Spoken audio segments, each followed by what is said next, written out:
All right, today I'm going to be discussing lipids and fatty acids and fats and the constituents of fats and how they can be modified based on the environment within an animal. But first, we have to kind of define what a lipid is. So, a lipid is chemically defined in terms of its solubility. And lipids are molecules that are soluble or they're able to dissolve in largely non-polar solvents. So, lipids in biological organisms tend to have a lot of carbon hydrogen bonds. And if I have a carbon hydrogen bond like this, carbon bound with a lot of hydrogens, there's not a ton of charge on this molecule.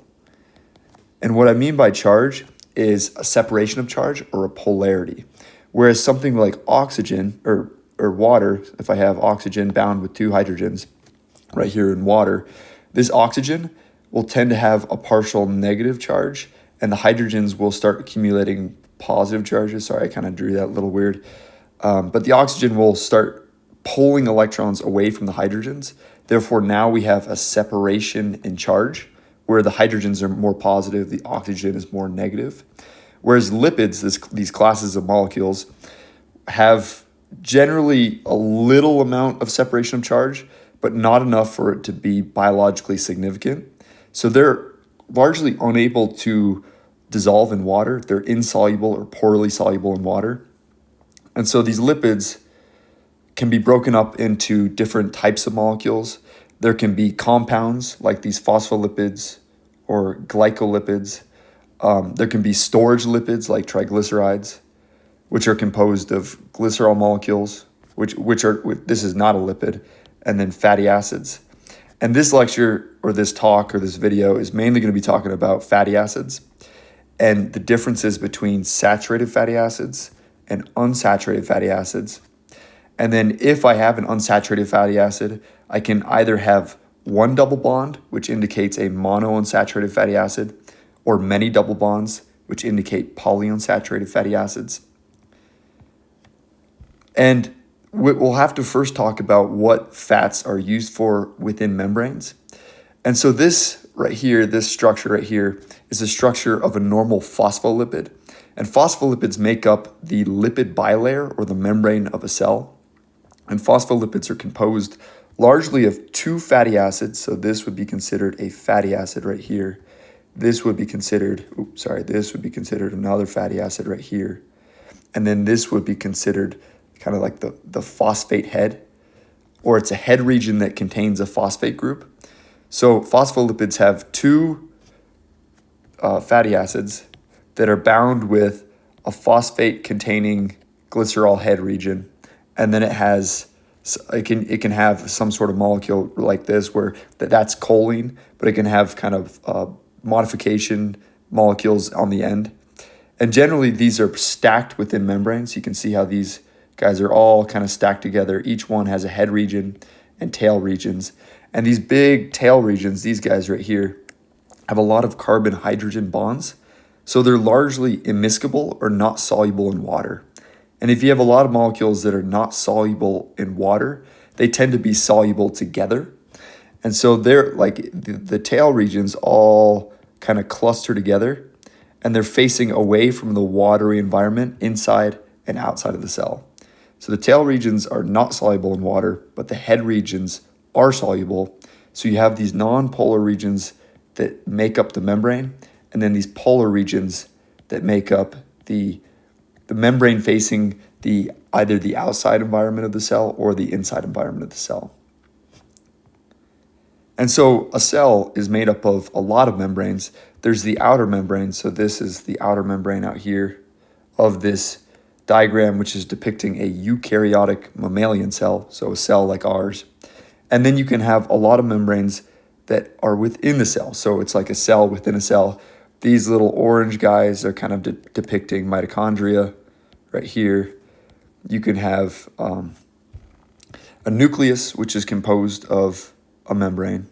So there's lots of membranes within the cell. The mitochondria have two membranes, an outer membrane and an inner membrane. And each of these membranes can be composed of different types of phospholipids chemically. So you can see here there's a lot of different types of these phospholipids. Some are not even considered phospholipids, like ergosterol and cardiolipin are not necessarily considered phospholipids, but they're these lipids that are within the membrane and make up components of the membrane. And different organelles or different regions of the cell can have different concentrations of these molecules, and they can influence the functionality of the organelles, of the proteins that are embedded within the organelles. But first, I'd like to kind of just discuss what a fatty acid is. So this is the general structure of a fatty acid right here. A fatty acid contains a carboxylic acid group, which is this group right here, where it's a carbon that's double bound with an oxygen and bound with an oxygen that's bound with a hydrogen. And this hydrogen right here is relatively acidic. So usually this hydrogen, the electrons will go onto the oxygen and the hydrogen will fall off, and it'll contribute to the acidity or the amount of hydrogen ions that are dissolved within the solvent.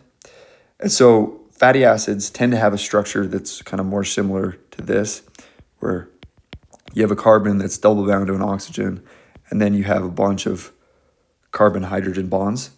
But this has a relatively negative charge right here because the hydrogen left. And fatty acids can vary in terms of the length. So you can see here I have a carbon, a carbon, a carbon, 1, 2, 3, 4, 5, 6, 7, 8, 9, 10, 11, 12, 13, 14, 15, 16.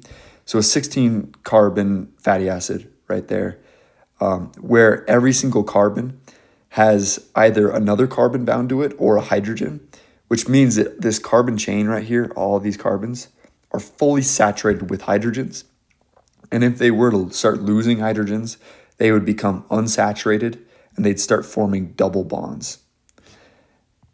And so these are some examples of fatty acids that are common in biology. One is the palmitic acid or palmitate, which is a 16 carbon fatty acid. That's the one that we just looked at, where there's no double bonds. So every single one of these carbons right here, all these carbons, have hydrogens bound to them. And you can see here there's no double bonds present in this carbon hydrogen chain. Here's another one, stearic acid, which is an 18 carbon saturated fatty acid. Saturated meaning that it's completely saturated with hydrogens. There's no loss of hydrogens that create a double bond. Here's oleic acid, one of the fatty acids that's most prevalent in olive oil. It's also very prevalent in the fat depots in mammals. So if you have a fat cell that's storing triglycerides, a lot of the triglycerides are made up of fatty acids like oleic acid and also saturated fatty acids. But oleic acid has a double bond, meaning it's mono unsaturated. So there's a region right here that's not completely saturated with hydrogens. If it were to be completely saturated, I would add a hydrogen here and a hydrogen here and get rid of that double bond right there. But it's unsaturated, meaning that there's a double bond that's present right here. And this nomenclature says that this is an 18 carbon fatty acid. There's one double bond, and it's an omega-9 unsaturation, which means if you count from the end of the molecule over here, you count 1, 2, 3, 4, 5, 6, 7, 8, 9. 9 carbons from the end. That's where the double bond is. So the omega-9 is referring to the position of the double bond in relation to the methyl end or the carbon end of this molecule. So this end over here. You count and you find where that double bond is, and then you can label it. Is it an omega-9, an omega-3, an omega-6? And so this last one, called linoleic acid, is a polyunsaturated fatty acid, meaning it has multiple double bonds or multiple regions where hydrogens are absent, and there's a carbon-carbon double bond. So you can see here there's one double bond here, another double bond here. It's an 18 carbon molecule, so similar to oleic acid and stearic acid.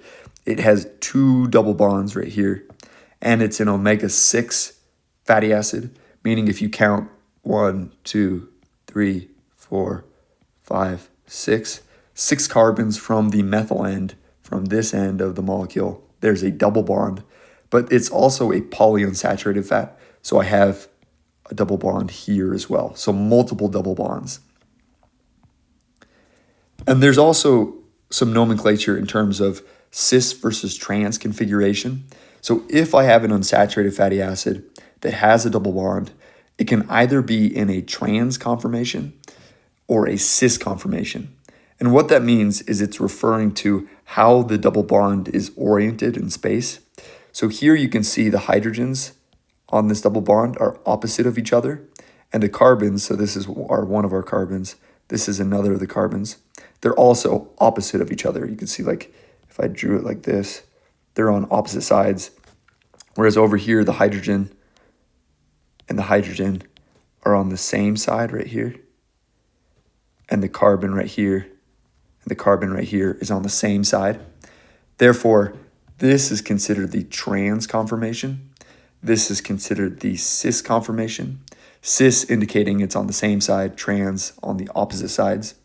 And you can see here the trans conformation turns out to be pretty straight. So it still has a double bond, but the fatty acid is really straight, whereas the cis conformation has this bend to it where it's like this kind of bendy molecule. It's bending. And trans fatty acids are treated like unsaturated fatty acids in biology. So they're put into the membrane where unsaturated fatty acids should be, but they don't look like unsaturated fatty acids because they're straight. And so this can kind of screw with the membrane in terms of the proteins embedded in the membrane. And you can see here, this is like some big protein that's embedded in the membrane. And on one side over here is a bunch of phospholipids that contain cis unsaturated fatty acids, whereas on this side, you have a bunch of phospholipids that contain trans fatty acids. And you can see how these guys are really straight. They're straight, so they look like a saturated fat, but biologically they're treated like an unsaturated fat. Whereas these guys have one that's usually straight, but on the other one is bent. So this bent one would be the unsaturated fatty acid. That's how they should look in a biological system. And those unsaturated fatty acids, when they have that bend to them, they increase the distance or the space between the other phospholipids, meaning these molecules are more free to move around, which influences the fluidity of the membrane. So how fluid or how kind of liquid-like the membrane is. And if the membrane's more liquid-like and less of a solid, the membrane can move around, and these proteins that have to change their conformational shape, are dependent on the membrane having adequate fluidity. If it's too liquid, it's not going to work very well. If it's too solid, if these molecules are really packed tightly due to these trans configurations in the fatty acids that make up the phospholipids, it can cause these proteins to become dysfunctional.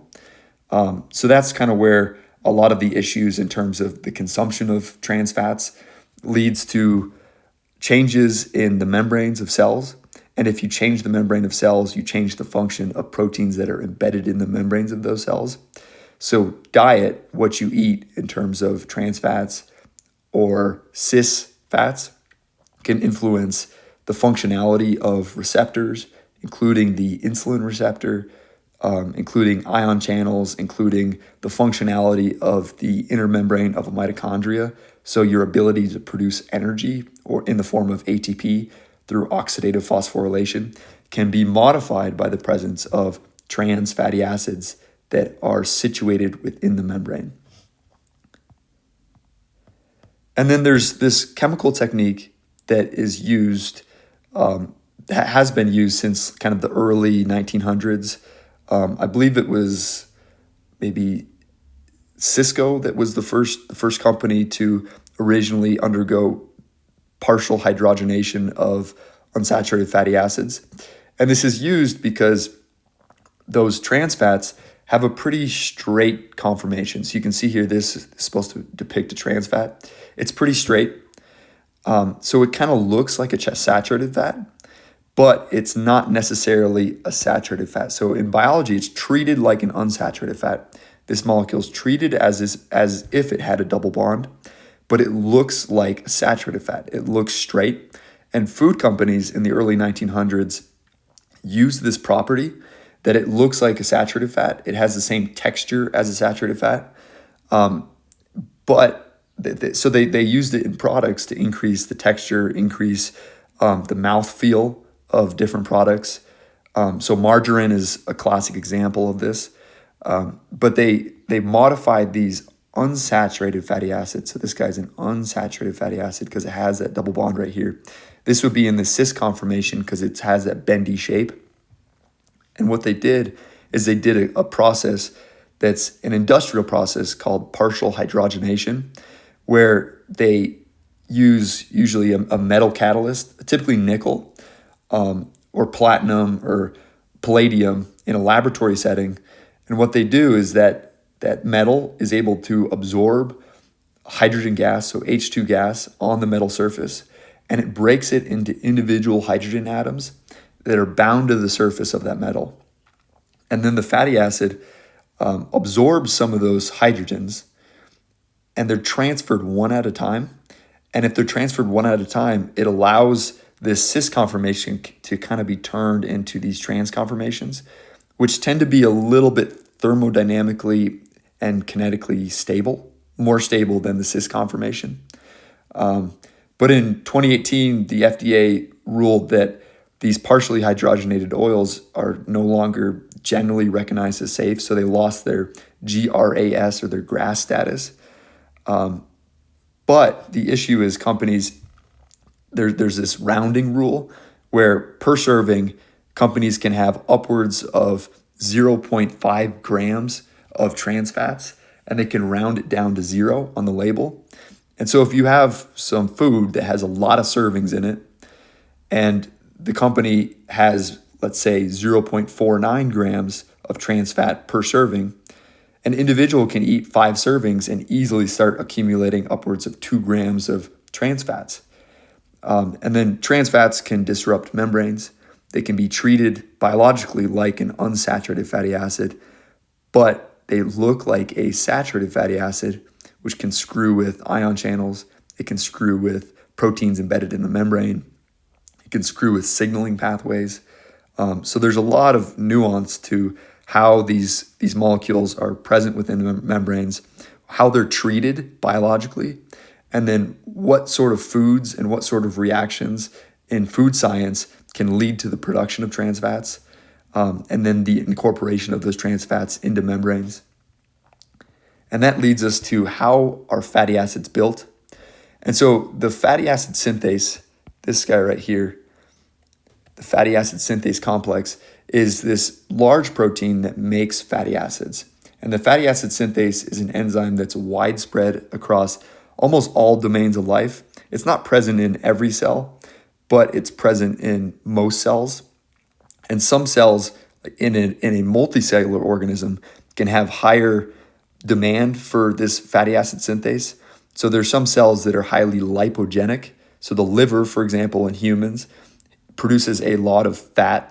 Therefore, there's a lot of expression of this enzyme called fatty acid synthase in order to make those fats. And they make them largely from this molecule called malonyl-CoA. And they start adding 2 carbon fragments to that molecule, malonyl-CoA, to eventually form, like the most common fat is the 16 carbon palmitate or palmitic acid. But in mammals, it can make fats anywhere from 8 to 16 carbons. In other organisms, like bacteria, can produce short-chain fatty acids, including acetate, so 2 carbons, propionate, 3 carbons, or butyrate, 4 carbons. And then fatty acids, once they're synthesized by this fatty acid synthase, they're usually in the saturated form. So they have no double bonds. They're completely saturated with hydrogen atoms. But there's other enzymes. So these other enzymes right here can influence the length of those fatty acids. So elongases, these enzymes, this class of enzymes, can add 2 carbons to the fatty acid chain. And then there's desaturase enzymes that can introduce an unsaturation or a double bond into the fatty acid, removing hydrogen atoms. And there's different types of desaturase enzymes, which we will get to in the next image. And so you can see here, this image is depicting our fatty acid right here. And then these little delta 5, delta 6, delta 9, delta 12 is indicating the number of carbons from this carbon right here, from the carbonyl carbon. If I go 1, 2, 3, 4, 5, 6, 7, 8, 9, 10. So you can see how the numbering of the carbons coordinates with the presence of this delta 5. And what those delta 5 and delta 6 and delta 9 are indicating is where the desaturase enzymes are, and then what phylogeny or what group of animals or plants or fungi or eukaryotes or bacteria possess those enzymes. So you can see here that most animals, right here, most animals have delta 9 desaturase enzymes, delta 6, delta 5, and delta 4. So most animals have the enzymes that are needed to add double bonds in these regions. So this region of this fatty acid. Let me get rid of that. But plants are able to add them here, here, and here. So they can add them towards the methyl end, so towards this end of the fatty acid. And the issue is that animals, they need polyunsaturated fats, so fats that have multiple double bonds, but they need those fats to have double bonds in this region, but they can't make those fats. So they have to consume them. And that introduces the idea of essential fatty acids. And then here on this little diagram right here, you can see how these desaturase enzymes influence the number of double bonds. So if I start with stearic acid, that's that 18 carbon saturated fatty acid. And with the presence of a delta 9 desaturase enzyme, it's going to add a double bond to that stearic acid to produce oleic acid. So you can see here that it's still 18 carbons long. It has one double bond now in the omega 9 position. And then I have another delta 12 desaturase. I can produce a polyunsaturated fat where it has two double bonds. And then I can, if I have the delta 15, I can create three double bonds, so a polyunsaturated fatty acid. And I can elongate it, so elongase can increase the length. Desaturase can increase the number of double bonds. But the general rule here is that humans cannot add double bonds between the 9th carbon and the end of the fatty acid. And there's always some cost, there's some trade-off in biology, where there's a cost to an organism in terms of synthesizing unsaturated fatty acids or fatty acids with double bonds, because each double bond an organism adds requires a desaturase enzyme, and it costs the organism energetically to synthesize the protein that makes up that desaturase enzyme. So the more desaturase enzymes that you have, the more costly to the organism it becomes. And if an organism can just consume another animal that has that desaturase enzyme that's able to make polyunsaturated fatty acids, for example, that can get rid of that cost. So animals have lost some of the enzymes, the desaturase enzymes, because they can just go and consume plants, or they can consume insects or algae or different sorts of organisms that have the enzymes that can actually produce those unsaturations in different regions that animals cannot.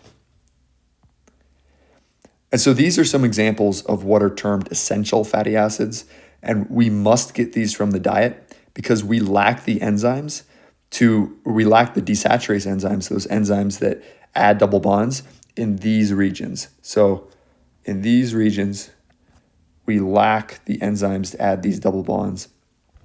For these fats that are pretty common in literature, and they're common in like the pop science realm, because arachidonic acid is the classic omega-6 fatty acid, meaning that if you count from the end, from the methyl end, from this end right here, if I count 1, 2, 3, 4, 5, 6, once I get 6 carbons from the end of this polyunsaturated fatty acid, I find a double bond right here. And that double bond introduces a kink but it's considered an omega-6 fatty acid.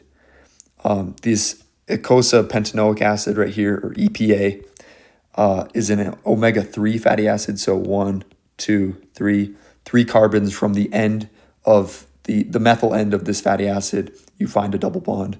Same with this docosahexaenoic acid, or DHA. This is also an omega-3 fatty acid, and you can see how it has a lot of unsaturations, or a lot of double bonds, 1, 2, 3, 4, 5, 6 double bonds, which introduces a kink or a bend at each one of these points.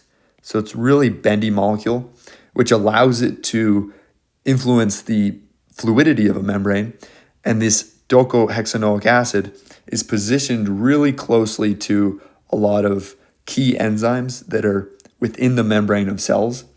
And they're found really highly densely packed within the brain, especially the prefrontal cortex, the hippocampal loop, and other regions like the retina has a lot of DHA, like one of the highest concentrations of DHA, the retinal cells, because they're responsive to photons and they require quick conformational changes in the membrane in terms of what proteins are situated in the membrane.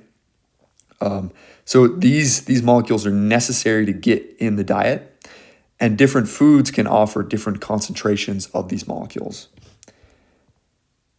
But I'd like to kind of talk a little bit about some ecology, where animals have kind of adapted or acclimated to their environment. And based on those adaptations or acclimations, they can change the amount of polyunsaturated fats or unsaturated fats or saturated fats in their membranes. And it's largely in response to temperature. So as temperature goes down, as the temp goes down, the average kinetic energy also decreases. And kinetic energy is kind of the random, it causes the random movement or the Brownian movement of molecules. And so if the overall energy, the rate at which molecules are just bouncing around and interacting with other molecules is decreasing, the fluidity of a membrane, the rate at which the membrane is able to kind of move around and fats are bumping into each other and influencing proteins, that movement is also decreasing. So in cold temperatures, especially like in the northern Atlantic, where it's really cold, there's really high pressures, and these fish are swimming in pretty chilly water, the issue is that the membranes of their cells will slow down. And if the membranes slow down, proteins won't function as well. It's like if you put your hand in cold water and you just keep it there for a while, your muscles start, like you have a hard time moving your muscles. It's similar to that in terms of the membrane, where proteins in the membrane that need to function at optimal speeds can no longer function at those speeds. And so these animals have adapted to this by increasing the number of unsaturations in the fatty acids that compose their membranes within their cells. And so if you take a sample of like a herring or an anchovy or a salmon in really cold Atlantic waters, you'll find that they have a lot more polyunsaturated fats in their membranes that increase the fluidity of the membrane in comparison to, let's say, a salmon that's in a warmer climate. So a different subspecies or species of salmon.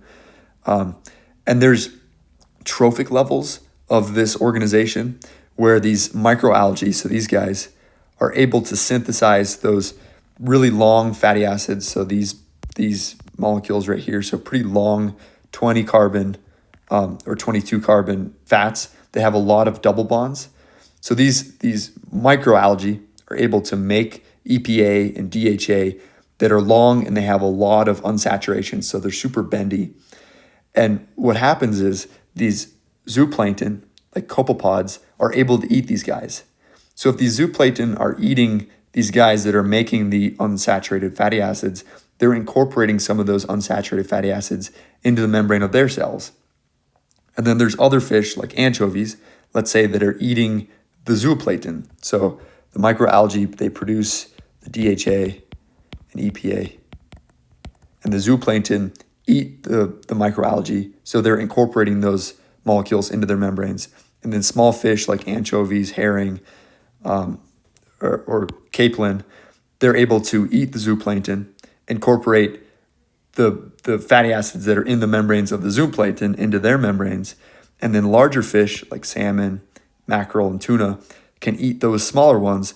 And so there's trophic levels in terms of incorporating fats into the membranes, where salmon, like in popular media and diet, it's really high in omega-3 fatty acids. That's because of this trophic level where small things are eating or being eaten by larger things, which are being eaten by larger things, but the small things are the ones that are actually making these polyunsaturated fats, but they're slowly accumulating in larger and larger organisms until eventually marine mammals or humans eat those fish that have accumulated a lot of omega-3 fats, and then we can now accumulate those polyunsaturated fats in the membranes of our cells. And we don't have the ability to make molecules like EPA or DHA de novo. We can't do that, but microalgae can. And it's because of these trophic levels and because of the cold temperature and that adaptation, which allows us to actually have adequate EPA and DHA based on our diet. So if we're not eating animals or plants that have polyunsaturated fats in their membranes, we don't have those fats in our membranes, which can influence the functionality of proteins. And this gets to the idea of adaptation versus acclimation. So there's fish like this guy right here that are always in a really cold Antarctic environment. So they're swimming in deep water that's really cold, and they've adapted to that deep water by increasing the amount of polyunsaturated fats in their membranes, which increase the fluidity of their membranes, which allow them to survive those cold temperatures and keep their proteins operating at a normal level. Whereas these rainbow trout are more acclimated, which means they kind of vary in terms of what environment they're in seasonally. So some rainbow trout could be swimming in a seasonal environment that's really warm. It's warm water. They don't necessarily need as many polyunsaturated fats. So the amount of polyunsaturated fats can decrease and the amount of saturated fats can increase in order to keep the fluidity of their membrane constant across seasons or across temperatures.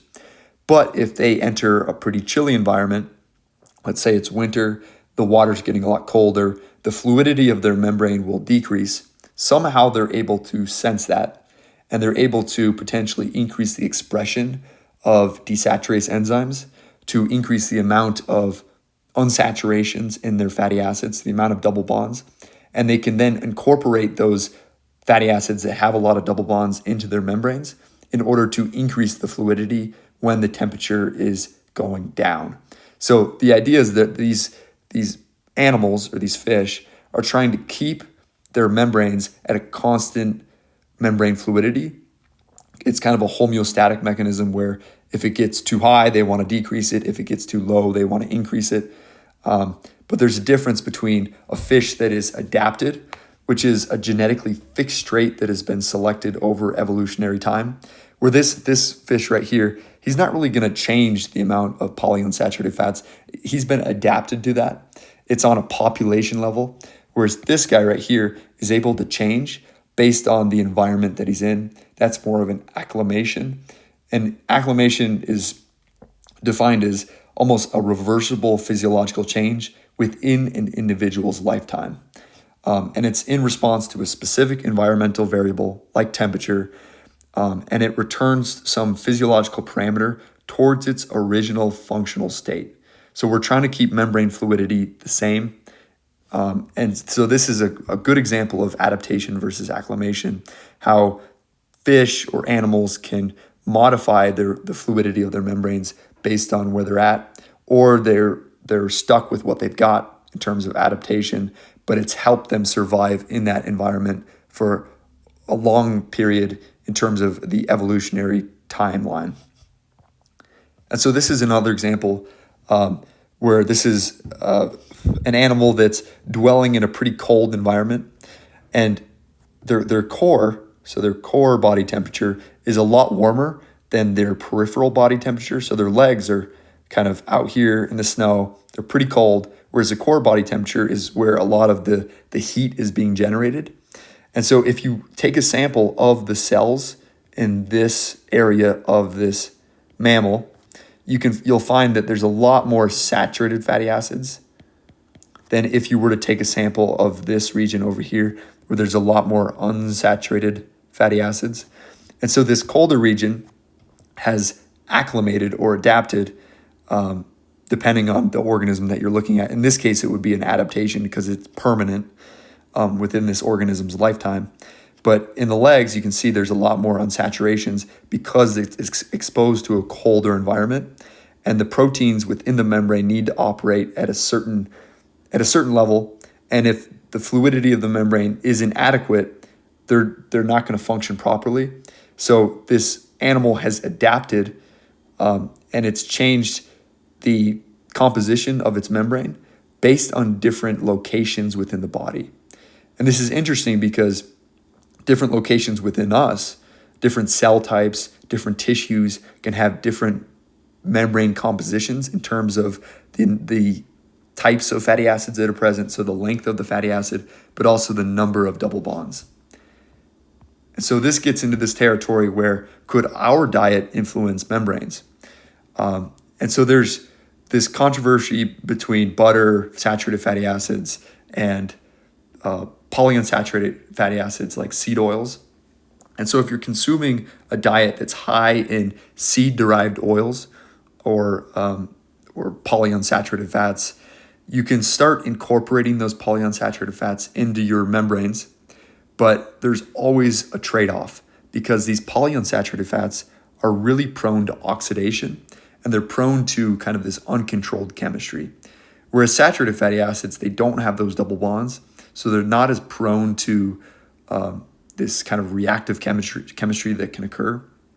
And so there's a trade-off between like membrane fluidity and the rate of oxidation or the rate of chemical decomposition, where organisms have to find a balance between too much membrane fluidity, too little membrane fluidity, and then if they are increasing the membrane fluidity by incorporating more polyunsaturated fats, they're potentially increasing the rate of lipid peroxidation that could occur, which could change the shape of the lipids, therefore changing the shape of the proteins within the membrane.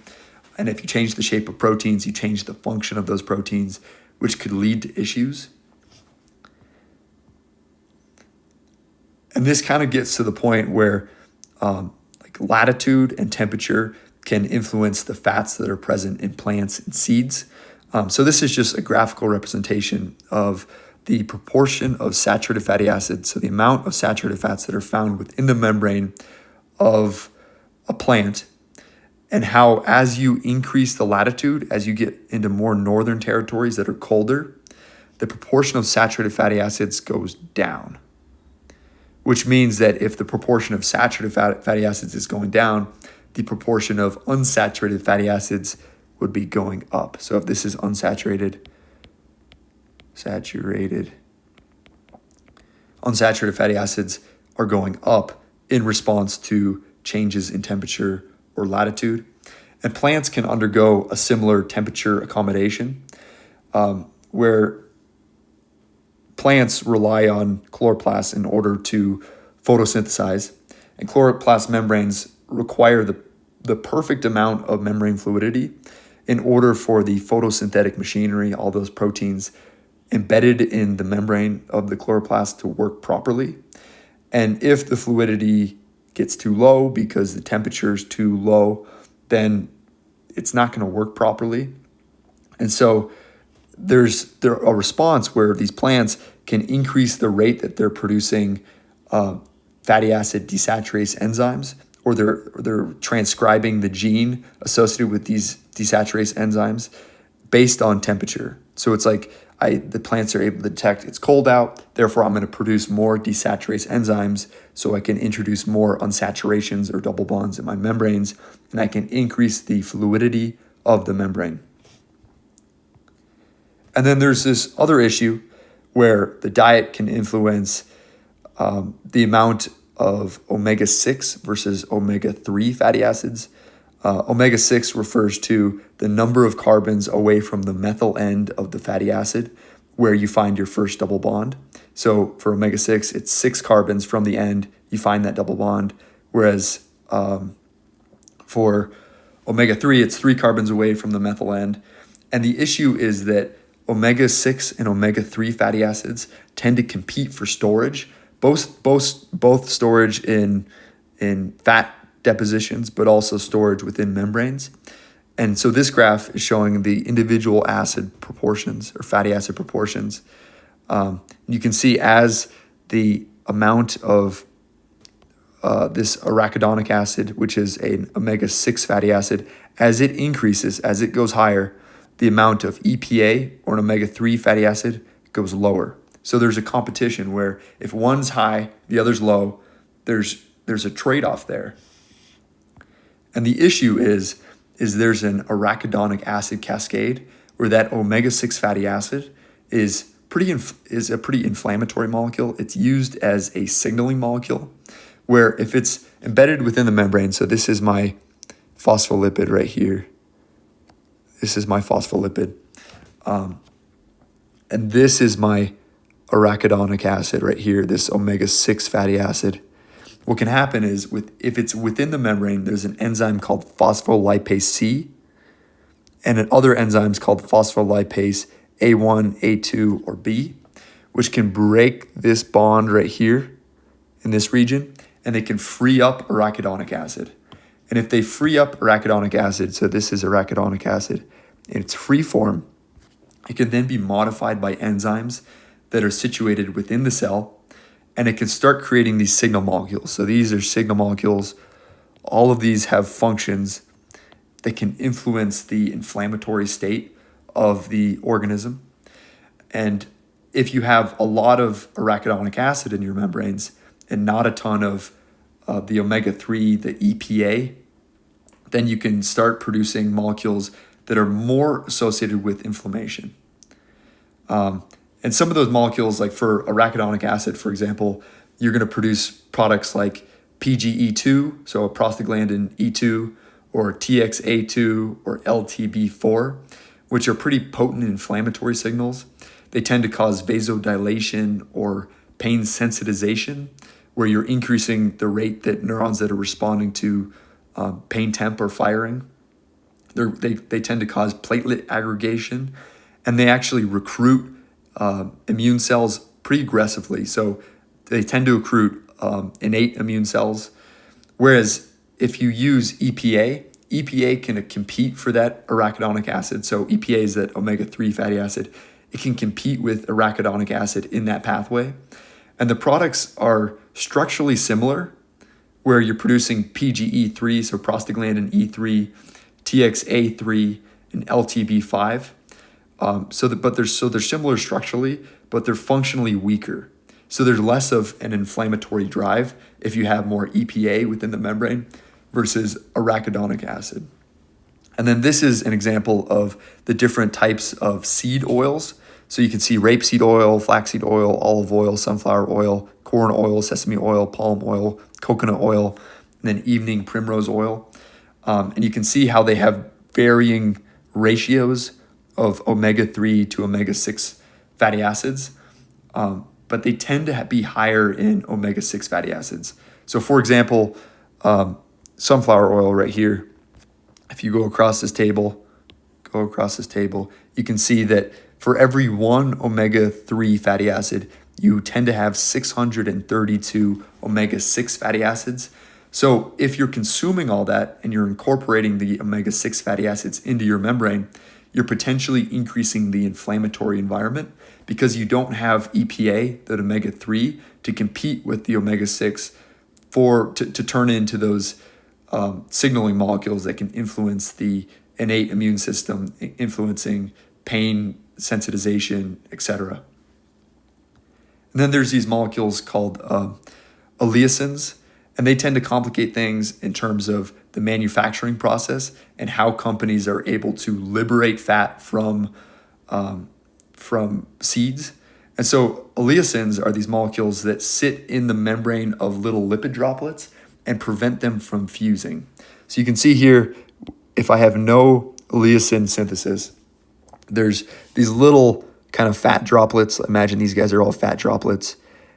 And if I have a bunch of fat droplets together, fat dissolves fat, like dissolves like. So each one of these fat droplets will start to kind of aggregate together. And this is what this diagram is showing, is all these little fat droplets are fusing, they're aggregating until they form large oil bodies.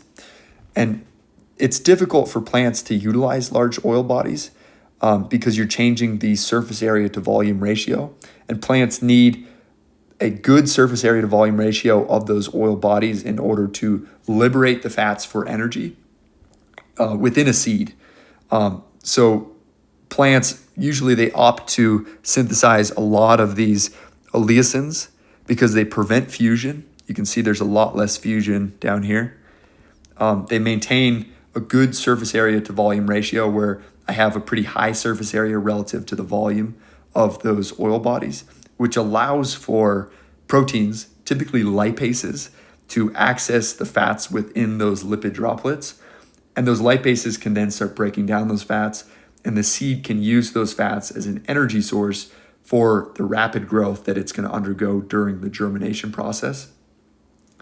And so the seeds, they also need to keep the droplets kind of liquid enough upon germination so that they can be broken apart properly by those lipase enzymes.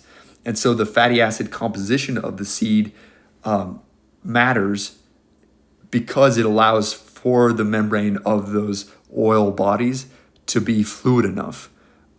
So there's some seeds that are positioned in pretty cold temperatures, and so they can anticipate like it's going to be a chilly germination season. Therefore, I'm going to increase the amount of polyunsaturated fats that are present within these large oil bodies, increasing the fluidity of the membrane, which allows for quicker accessibility of those fats by lipases and quicker utilization of those fats by enzymes that are involved in breaking down those fats for energy or incorporating those fats into the membrane of the cells that will make up the sprouting plant. And the issue is that when companies are using seeds for their oil, they have to somehow extract the oil. But if all the oil is kind of bound up by these little oleacin proteins that are present within the membranes of these little fat droplets, they have to free up those fats, and they do it by using this machine right here called an expeller press, where seeds are kind of fed into one end of the machine, and there's a rotating screw or an auger that compresses them continuously against a barrel with small openings. And it's able to rupture the cell wall and the oil bodies, which forces the oil out through the gaps within the machine. And then, so you can acquire the oil. But the issue is if you're squeezing those seeds, you're increasing the pressure and you're increasing the temperature, which can be an issue because temperature can increase the rate of lipid peroxidation. And it can also increase the rate that cis bonds are turned into trans bonds if you have a lot of polyunsaturated fats, which kind of gets into the next issue, which is lipid peroxidation. So lipid peroxidation is this idea that lipids can interact with different oxidative molecules. So for example, the hydroxyl radical, a free radical, which is produced by cells all the time, but it's damaging to cells, can react with this hydrogen where it's a radical reaction. So one electron from this hydrogen can go and react with this hydroxyl radical, which can turn it into water, H2O. But another radical will go and sit on this little carbon right here. So this is a radical that's present right here. And the issue is that oxygen, usually it has a double bond like this, but it can also kind of be in this conformation where it has a single bond and a radical on both sides. And if you have a radical interacting with a radical, you can form a bond which causes the peroxidation of this lipid. And the amount of double bonds in a polyunsaturated fat can increase the rate of lipid peroxidation substantially. So chemists, they use this term called Kp, or this abbreviation called Kp, to define the rate constant for lipid peroxidation. And they find that saturated fats tend to have a pretty low Kp. They don't really peroxidate. Monounsaturated fats have about 100-fold faster Kp than saturated fats. Linoleic acid, which is an 18-carbon fat with 2 double bonds, has about a 10,000-fold faster rate of lipid peroxidation. And then DHA and EPA, those omega-3 fats that have upwards of 6 double bonds, DHA has 6, they can have really fast rates of lipid peroxidation. So there's a trade-off for these organisms where they need polyunsaturated fats to increase the fluidity of the membrane to help proteins function properly that are embedded in the membrane, but they also peroxidate really, really quickly. So it's potentially harmful because lipid peroxidation is changing the shape of these lipids, and it's also introducing this radical reaction where this radical right here can then go interact with other molecules, and it's this big chain reaction that can occur, and I can start linking fats together. So you can see here there's a radical right there. That radical can go react with other radicals like this one that's present on another PUFA or polyunsaturated fatty acid, which can cause big issues where entire membranes can get peroxidated very quickly. So you need a supply of antioxidants, both endogenous antioxidants, so ones that your cells produce on their own, and exogenous antioxidants that can help prevent lipid peroxidation. And lipid peroxidation is especially relevant because it can occur with these lipoproteins. So this is an example of an LDL. So the phospholipids within the membrane of LDLs can become peroxidated, and it can alter the shape of the protein, the apoprotein that's present on the surface of the lipoprotein, which is able to bind to LDL receptors on cells, somatic cells that are rapidly dividing or synthesizing steroid molecules, or like your liver. So the uptake of LDLs from circulation can be influenced by the peroxidation of lipids because they can change the shape of these proteins or influence the functionality of the proteins in ways that make lipoprotein clearance difficult. And it's true for all lipoproteins. It can be true for VLDLs, it can be true for chylomicrons, but especially relevant for low-density lipoproteins. And then it can also introduce more trans fats. So there's this is kind of the pathway we just talked about, where we can create these peroxides that are present due to the radical reactions. But there's also some rotation of the bonds that can occur during peroxidation, which can form cis conformers, but also trans conformers. So this would be an example of a cis bond right here, a trans bond right here, 2 trans bonds. So the issue is more lipid peroxidation. You're peroxidating the lipid, but you're also introducing more trans bonds, which is disrupting the membrane of cells because they're treated like an unsaturated fat biologically, but structurally they look like a saturated fat. And then finally, there's a lot of other molecules that can be generated through lipid peroxidation that can be potentially harmful. These are different examples of reactions. So there's this A one up here is the Hawk fragmentation, Fenton chemistry, so chemistry involving iron, the formation of bridged peroxides where you're linking stuff together. So C. So you can form a lot of pretty bad molecules like this 4-HNE, this molecule 4-ONE. They're pretty harmful molecules. They can disrupt the shape of proteins. They can bind with proteins. They can act as electrophiles.